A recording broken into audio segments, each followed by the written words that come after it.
Hearing Lynyrd Skynyrd play Freebird first time, the very first time they played it, I sat stunned. I was like, man, I have heard a classic. This is a classic song. And I got Ronnie to write out me the words, and I offered them a deal that night. Hey y'all, this is Chris Hicks and welcome to the Southern Rock Insider. If you like what you see, please hit subscribe and click the notification bell. It's time to rock Southern style. The Southern Rock Insider. You've kind of discovered Lynyrd Skynyrd, okay?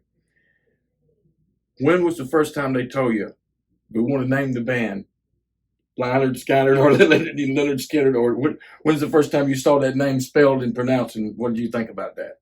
Well, they had just changed their name to Lynyrd Skynyrd when I signed. Mm-hmm. It was all new. They had gone into Shade Tree Records and had recorded a couple of sides there, and they those two songs don't sound bad. You hear so many mistakes. I realize, yeah, hey, even they made mistakes, But hearing Lynyrd Skynyrd play Freebird first time, the very first time they played it, I sat stunned. I was like, man, I have heard a classic. This is a classic song. And I got Ronnie to write out me the words, and I offered them a deal that night.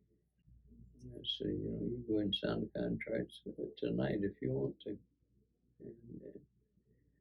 And all I can tell you is I'm honest. I'm not going to steal money from you. And I'll do the best job I can. And finishing is everything. that is my belief. I don't like to start any project that I'm not going to finish. It's just the way I am. And I had a lot of great artists. I got 9 turn downs on Lynyrd Skynyrd from record company. Not this, they tight, send more songs. It was more like, no, we don't want you, and don't send us any more. And it was end of the road in most cases. Once an executive in the company passes on you, you're passed in history. Alan Walden was always a man thinking outside of the box, I'll say. I remember years ago, we used to have parties over here in his building. One day he said, he had an idea. He said, we could haul sand in and make it Broadway Beach in the alley. The girls could be playing volleyball, and that's a man thinking outside of the box right there. That's what that is. We had some great parties. When Dickie and Greg had played the auditorium, and they'd had a semi-formal Allman Brothers reunion when they joined each other at the end. And so we had an after party for them over here at Alan's building.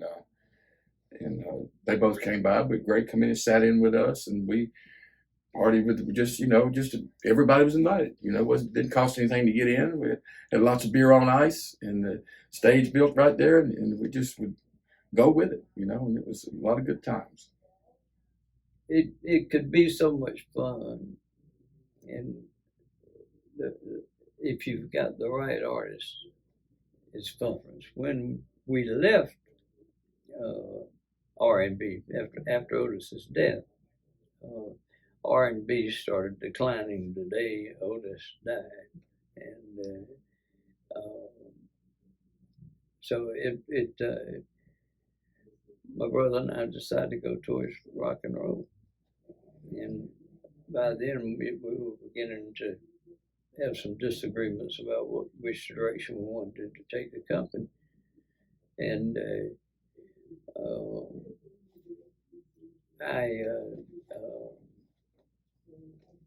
I felt like I had a lot of talent, and I was extremely good at sales.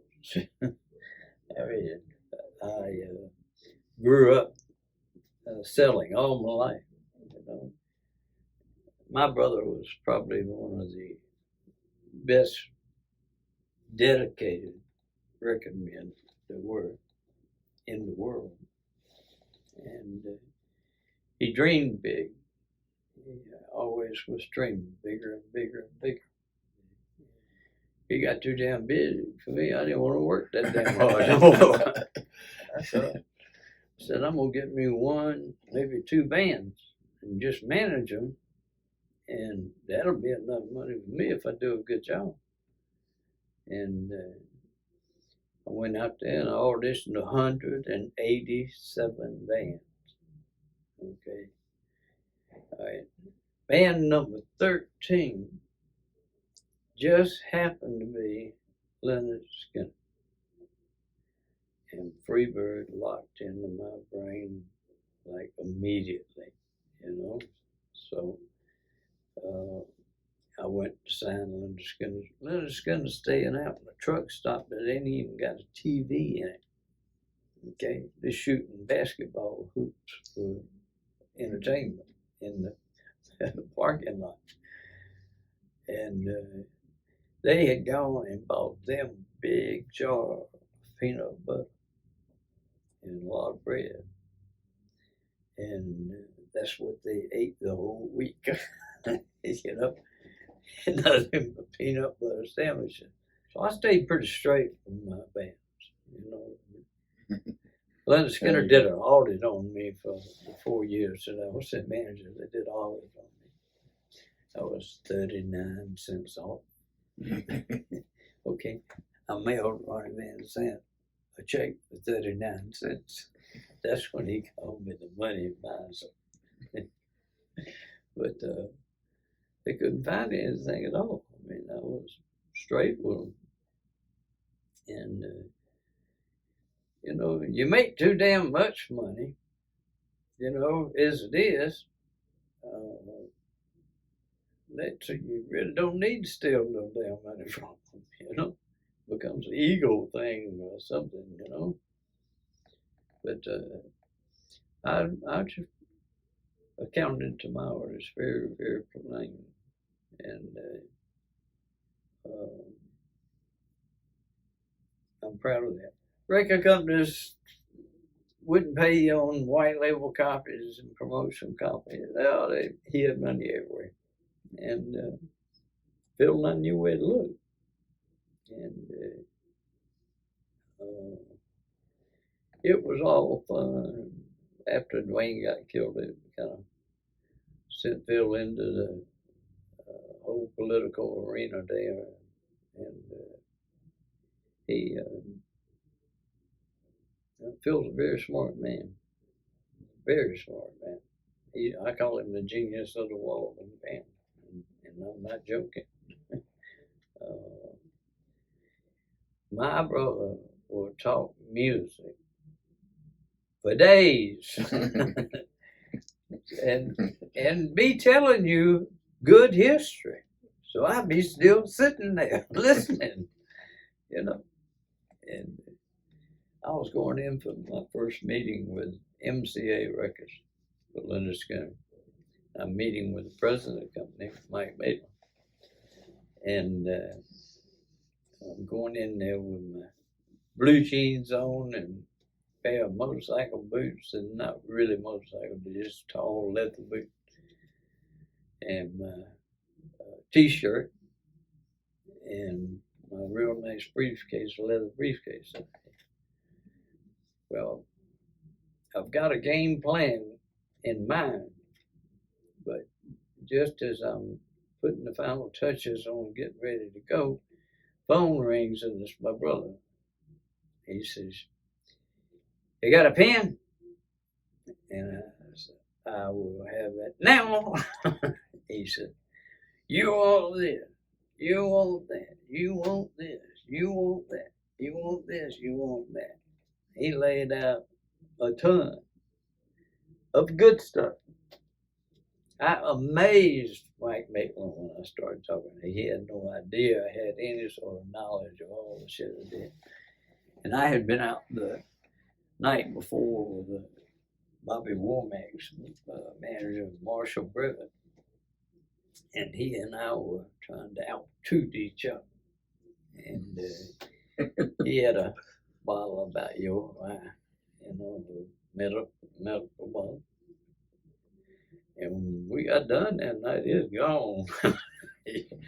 And I get back to the hotel and I was like, man, I just got crashed and I just got laid down. And I apparently passed out real fast. And I wake up the next morning. So here I am, Nefesh, to go to this MCA meeting, and my nose is running like a faucet. It's not dripping, it's flowing. And I ain't got any choice but to stop it up, And so I put the tissue in there. Well, I had to talk during the meeting with my nose aimed down so they couldn't see the tissue in my nose. But I was very careful to make sure that they didn't see it. And but I went in and I had all those things Phil had given me to ask about. And he was dazzled. He was amazed. He ended up calling in 4 more vice presidents. And we, right at that time, had the Who Tour, the first American Who Tour in 7 years. And we're the only other actors on the show. And the smallest crowd we were going to play for was 18,000 people. And we've been used to playing 750 in the bars, So, major step. I went down after we knew that we had the tour for sure. And, well, I didn't know yet. I had made all my pitch. And then I was driving down to meet with the band to tell them what I heard, but I hadn't heard until I got to their house. Ronnie Van Zant comes around that and he deals me. We got the deal. You got it. It's done. We're on the tour. I said, look here. I don't want more than a 3-second pause between songs. Don't be changing all those guitars. Just keep on playing. Keep on going. And in between songs. Don't give them a chance to boo you or to applaud you, because we kept them going. And by the time they finished, Skynyrd had won a lot of fame. I mean, that Who Tour was just spectacular. They put in from some of that crowd, 100,000 people. And they played with the Rolling Stones, and even the Outlaws. I didn't know, but Green Grass was written about one of the Rolling Stones. And but Huey Thomas was a hell of a guitar player. Billy Jones was a hell of a guitar player. Gary Rossington was a hell of a guitar player. Alan Collins was my Dwayne on. He could play. And they were just going to the stage. The hair on the back of my neck would stand up.